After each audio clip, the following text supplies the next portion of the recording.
funeral. Baby looked good in black. That's her mom? Damn, I can work with this. Martha, with a little bit of love and a whole lot of sass. You know what, Brian? I will... Oh my God!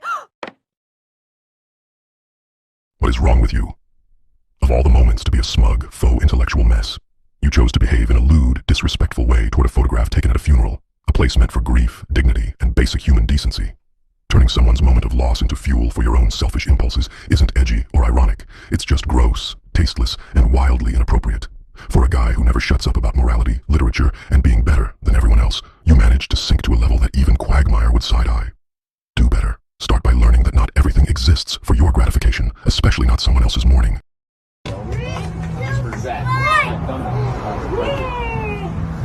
Oh my God! Wait, there's one thing wrong. I asked for cheese! Let's have a quick chat, kid. One where I talk and you listen. We're trying to have a family feast here. The cheese is melted, the pizza's steaming just right. Everyone's ready to dig into this delightful pie. This is supposed to be a moment full of joy and excitement for the whole family. And then you have the audacity to request cheese rather than the perfect pepperoni pizza displayed right in front of you. Let me explain this in a way your pest-like mind can understand, you little gerbil. For one, that is just plain ungrateful. To have such a delicacy that many people have to sacrifice for right in front of you, just to spit in their faces and request your topping of choice, is pure unfiltered disrespect. What if you worked so desperately hard on a Play-Doh pizza for your peers, just for them to ask for it in a different color? Second, it's outrageously unfunny. A time like this requires excitement and joy, not untimed comedic advances. A proper joke requires timing and a solid punchline, not whatever this slop is. Cheap tricks like this might work at the school lunch table, but when it comes to a time like this, it means business. In front of you lies a multitude of delicious and delicately handcrafted slices of pie. This warm food is meant to bring comfort and healing, but your poor excuse of a joke has brought nothing but scars to this family. That's like scraping a blackboard during a calm studying session. What possessed you to ruin a perfectly good moment like that? The joke should add something to the moment, not revoke its entire meaning. What was meant to be a wholesome experience turned into a chaotic event in which people are scavenging to find the punchline. At the cost of this unfortunate and unfunny comedic attempt, I'm sending a fat man straight your way. Remember this moment whenever you try to make an unfunny joke like this again.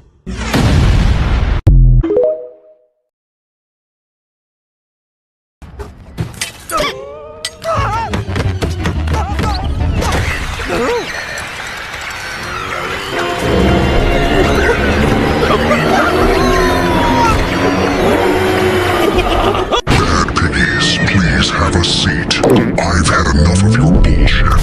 Your actions against the leader of the pigs are absolutely disgusting. You decided to stab him in his ass cheeks. He was just trying to walk in his crib, and you decided to do this bullshit to him.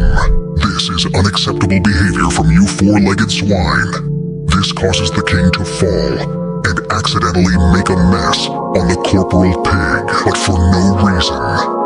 You threw the king off a cliff into a pile of mud, but then you laugh at his pain, and this was utterly humiliating for King Smoothcheeks. All you hogs do is take your anger out on other people, never hurt anyone again. You're the scums of Piggy Island, and I'm getting sick of it. This is a warning.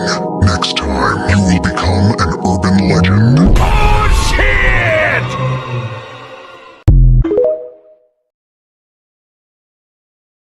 What's the best way to become stupid again? I don't know. To scream, I want to be monkey again! Listen here, kiddo. Everyone was just going on about their day and spending quality time on the boardwalk until your abysmal attempt at a joke ruined everyone's mood. That joke was not humorous in the slightest bit.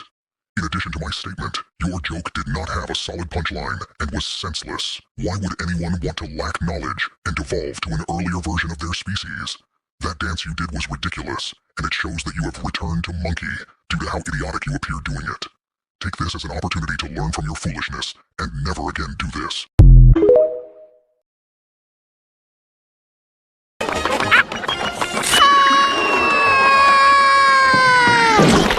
Oops.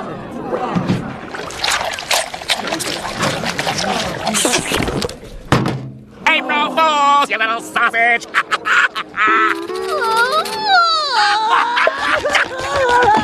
SpongeBob, I was just kidding! Come on, you guys know I was just kidding, right? Nice job, Squidward. Real nice. You destroyed his favorite holiday. And why? Because he annoyed you at work? That's all it took. I really thought you were better than that. Turns out, you're just a bitter, eight-legged crustacean that likes to feed on the happiness of the weak. Not only was it sickening to the guests, but utterly disrespectful to SpongeBob. You should be ashamed of yourself. Your selfish and ignorant behavior has tarnished Bikini Bottom for far too long. So listen carefully, Squiddy. If leaving the poor little sponge alone is that hard for you, then maybe something is seriously wrong inside your head. Maybe you don't feel things the way normal people do, and perhaps you should help before you hurt someone else. This isn't forgiveness. This is your warning. Don't ever show your face in this Krusty Krab establishment again, or there will be consequences. Welcome to McDonald's. Will you be eating here or to go? Yes, I eating here. I have to, yes. What can I get for you? Hamburger. Just a sandwich by itself then? Yes, please. A water. Let me stop you there. Tomoko Evangeline Kuroki. Do you possess even the faintest comprehension of the temporal violence you are presently inflicting upon every soul queued behind you? You stand there, quivering like a poorly calibrated seismograph, asphyxiating this entire establishment with your pathological dithering. A hamburger, a single, unadorned hamburger, an elementary transaction that a reasonably sentient organism should be capable of executing in under 6 seconds. Yet here you remain, paralyzed, mouth half open, pupils dilated in bovine panic, as though the cashier had demanded you solve differential equations in Aramaic while balancing on a greased tightrope. This is not introspection, child. This is obstruction. This is entropy made flesh. You are a walking sabotage of civil order. Every second you squander is a theft from people who arrived prepared. People who understood that society is a fragile lattice of reciprocal efficiency, and that your neurotic solipsism is the crowbar prying it apart. Do you hear the sighs behind you? The muted fury? That is the sound of collective patience, curdling into something far less forgiving. Order, or evacuate the premises. But if you force me to witness one more millisecond of your trembling existential indecision, I will personally ensure that the remainder of your day is remembered as an object lesson in consequences. Speak now. Some may say I'm a little too chatty and have this thing called ADHD. If you don't know what that stands for, it's attention, deficit, hyper. Oh, hey, man! Let's have a little chat, kid. What you said was not funny, and it was never going to be. There was no cleverness behind it, no timing, no thought. It was a shallow attempt at humor that failed the moment it left your mouth. You did not make that joke to entertain anyone. You made it because you wanted attention, even if that attention came from discomfort or secondhand embarrassment. That is not humor, that is noise. ADHD is not a punchline, a gimmick, or a shortcut to laughter. Using it as one shows a lack of understanding and a lack of maturity. Repeating something you heard elsewhere does not make you insightful or bold. It only shows that you did not bother to think for yourself. A joke should have structure, it should have intention, it should give people a reason to laugh. Yours had none of that. It relied entirely on the hope that saying something random or edgy would carry you through. It did not. If people are not laughing, that is not because they did not get it. It is because there was nothing to get. If the room goes quiet, that silence is your answer. Learn the difference between humor and attention-seeking. Learn when to speak and when to stay quiet. And next time you decide to make a joke, put some actual thought into it.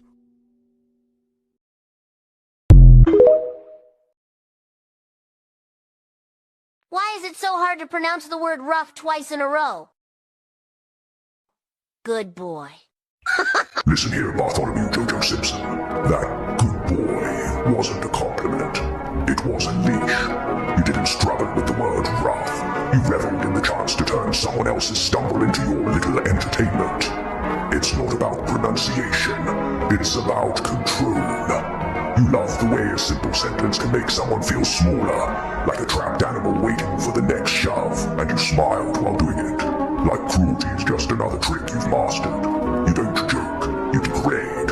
You don't laugh with people, you use them as a stage while you hide behind a smug voice. Keep talking like that and you'll find out something ugly. People don't forget humiliation, they just stop letting you near their world.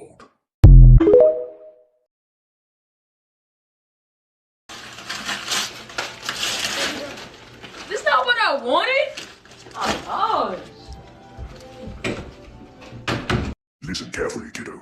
This is the part where you stop making noise and start absorbing information. Look around you. The whole house is warm, full of laughter. People enjoying the gifts your parents busted their backs to give you. That cozy little Christmas feeling everyone else seems to understand. Yeah, everyone except you. And then there's what you did. That little performance. Ungrateful doesn't even begin to cover it. Do you have any idea how many kids would give anything for an Xbox? Or any console at all? How many would be happy just to get one game? But not you. No, you had to act like the world personally insulted you. Let me explain something slowly, since that seems necessary. Your parents worked hard for this. Harder than you think. And what you gave them in return was embarrassment. So, congratulations. You didn't just ruin a moment. You proved you still have a lot to learn about how the world works. Hey, Meg! Hanging out with all your friends? Hey, Will! The ocean's that way! All right, let's take... Peter Lowenbrei, Griffin, and Christopher Cross. Griffin, this is the moment where your jokes rot in your mouths. You mocked Meg because she was convenient, not because it was funny. That is not humor. It is cowardice, aimed at your own blood. You crossed a line that family is never supposed to touch. This trap is fitting because it strips away your noise and leaves only the truth. You are wrong. You are stupid. And you chose cruelty over decency. Now sit with that and understand how small it makes you.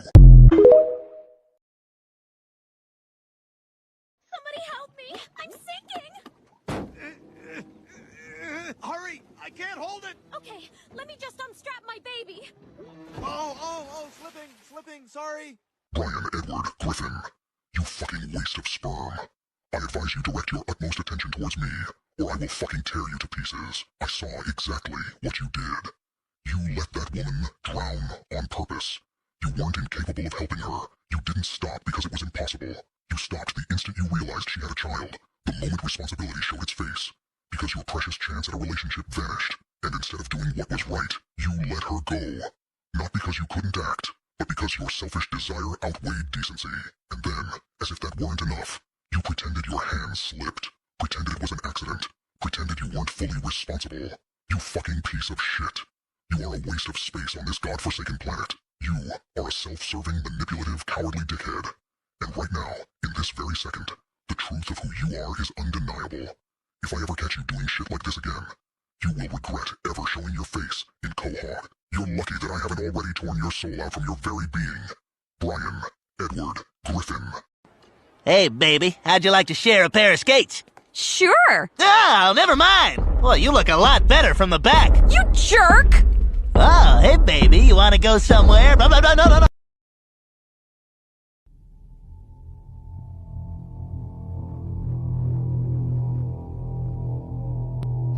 Glenn Quagglejack. Come over here. We need to have a talk, you scumbag. Glenn, do not try to hide from me. Come on, Glenn.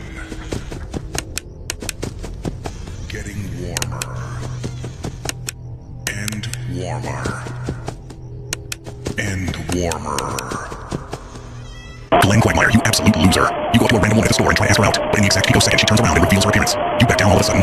Wow, you are such a jerk. You insulted her and expressed your utter disgust right in front of her. To her face. Have a little respect, Quagmire. Not only that, but when she turns her back again, you seem to completely disregard just having to try to seduce her again, until you remember the scene from a literal 5 seconds ago. You have the memory of a goldfish. I guess that suits you, because again, it does require a negative amount of IQ to judge a book by its cover. You didn't even try to have a chat with her to get to know her better. You apologize. You are a douche, Quagmire. You absolute douche. I am getting disappointed.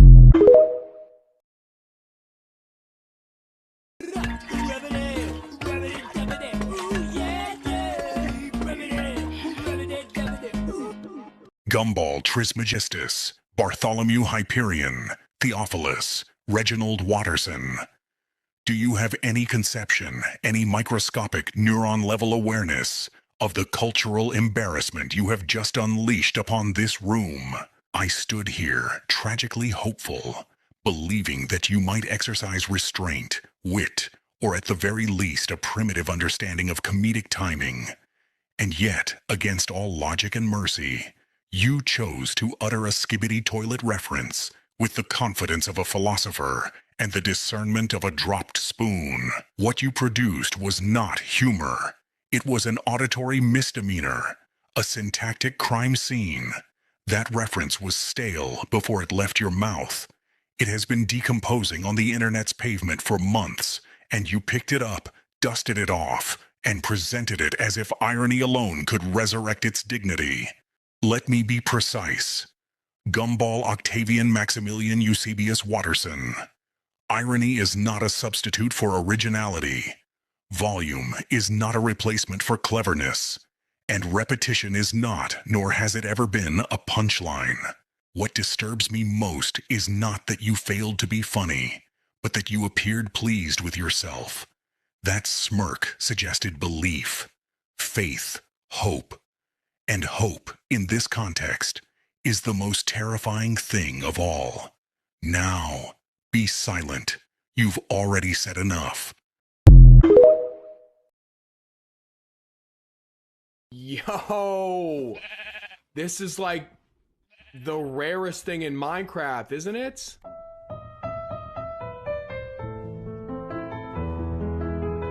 Zechariah Beale, listen to me, now. You were running around in Minecraft, not confused, not rushed, not fighting for your life. You saw a pink sheep, naturally spawned, untouched, one of the rarest passive mobs the game can generate. You didn't just notice it either. You acknowledged what it was. You recognized its rarity out loud.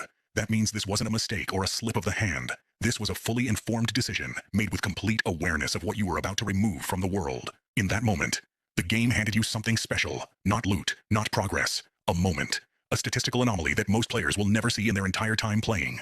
A sheep that could have been fenced in, named, protected, or simply left alone as proof that randomness had briefly favored you.